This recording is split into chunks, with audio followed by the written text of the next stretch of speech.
जय प्रभु श्री राम। रामायण कथा में बालकांड अंश में प्रभु श्री राम और माता सीता की विवाह की कथा सुनाने जा रही हूँ। दान आदि से निवृत्त होकर महाराज दशरथ मिथिलेश के राजभवन में जाने की तैयारी करने लगे। तभी भरत के मामा अर्थात राजा कैकेयी के पुत्र युधाजित वहाँ आ पहुँचे।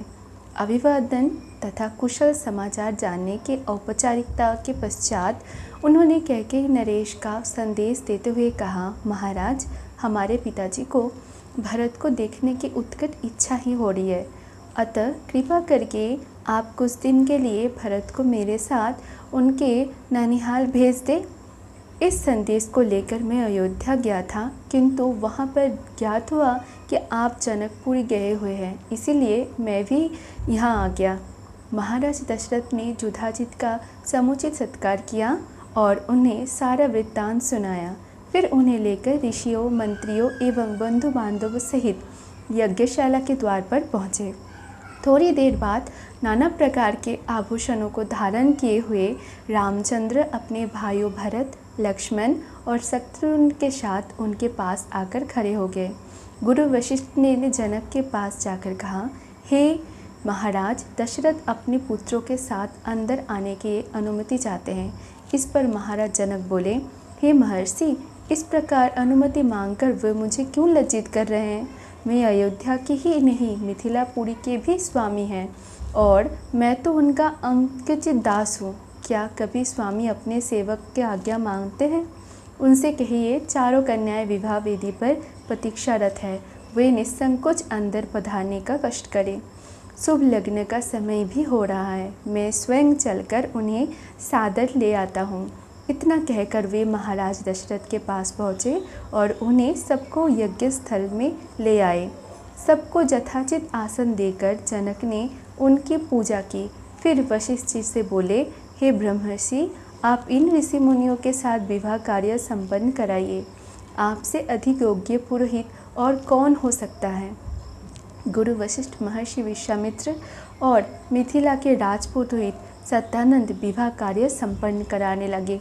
सबसे पहले वैदिक विधि के अनुसार विवाह के लिए वेदी का निर्माण कराया गया। फिर उनके प्रकार के सुगंध युक्त फूलों से उसे सजाया गया। कुछ दूरी पर चारों ओर गमले सजाए गए, जिनमें चित्त को प्रसन्न करने वाले सुगंधित रंग बिरंगे फूल लगे हुए थे। वेदी के निकट कई स्थानों पर स्वर्ण पात्र में धूप, केसर, नैवेद्य, अक्षत, घी, दही, शहद आदि सामग्री रखी हुई थी। यज्ञ संपन्न कराने वाले महानुभावों के लिए कूश के आसन बिछा दिया गया। गुरु वशिष्ठ एवं अन्य महर्षियों ने वेद मंत्रों का उच्चारण करते हुए हवन कुंड में अग्नि प्रज्वलित की। फिर वशिष्ठ जी के आदेश पर राजप्रसाद की महिलाओं ने जनक कुमारी सीता को लाकर यज्ञ वेदी के निकट खड़ा कर दिया। उस समय सीता जी का मुखमंडल प्रातःकालीन बाल रवि की भांति अनुपम सौंदर्य से दिव्यमान हो रहा था। नख से शिख तक बहुमूल्य रत्न जटित आभूषण से सजी हुई थी। संक्षेप में कहा जाए तो उस समय सीता की छवि को देखकर करोड़ों रतियों का संयुक्त रूप भी नगण्य प्रतीत होता था। इस सीता इन सब बातों से अनजान दृष्टि झुकाए एकटक पृथ्वी को निहार रही थी। महाराज जनक अपनी लाडली पुत्री सीता को श्री रामचंद्र के निकट खड़ा करके विनीत स्वर में बोले, हे रघुकुल तिलक रामचंद्र, मैं अपनी पुत्री सीता का हाथ आपके सशक्त हाथों में सौंपते हुए ये कामना करता हूँ कि मेरी पुत्री आपकी अर्धांगिनी होकर सदैव छाया की भांति आपका अनुसरण करती रहे। अतः हे कौशल्या कुमार, इसे आप अपनी पत्नी के रूप में स्वीकार कीजिए।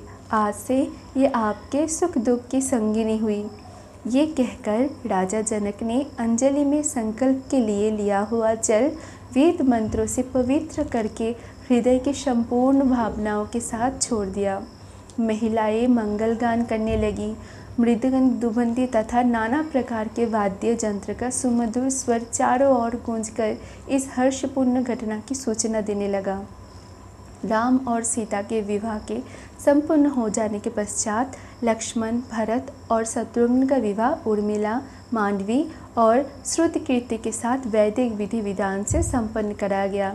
राजा जनक अपने नेत्रों से स्नेहपूर्ण अश्रु भरकर बोले, हे अयोध्या के राजकुमारों, आप चारों भाई सूर्यकुल के गौरव, पराक्रमी, धर्मपरायण, तेजस्वी, सौम्य, विद्वान एवं सदाचार के गुणों से मंडित है।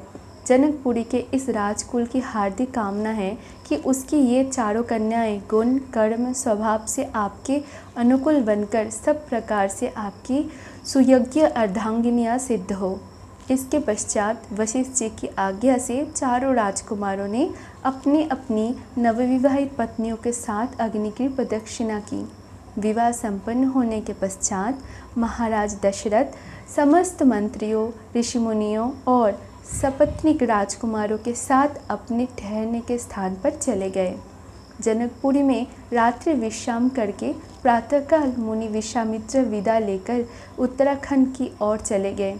महाराज जनक ने दहेज के रूप में असंख्य दास दासियां, हाथी, घोड़े, गौए, रत्नजटित आभूषण, वस्त्र, बर्तन आदि नाना प्रकार की वस्तुएं देकर अयोध्यापति दशरथ को विदा किया और उन्हें पहुंचाने के लिए नगर के द्वार तक आए।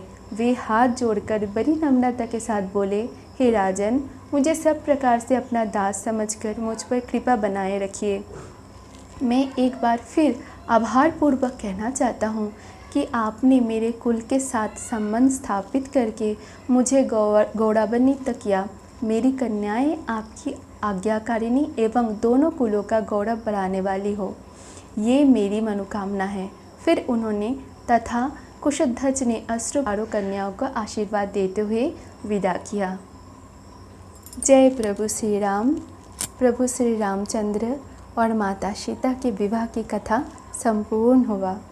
राधे राधे कृष्णा।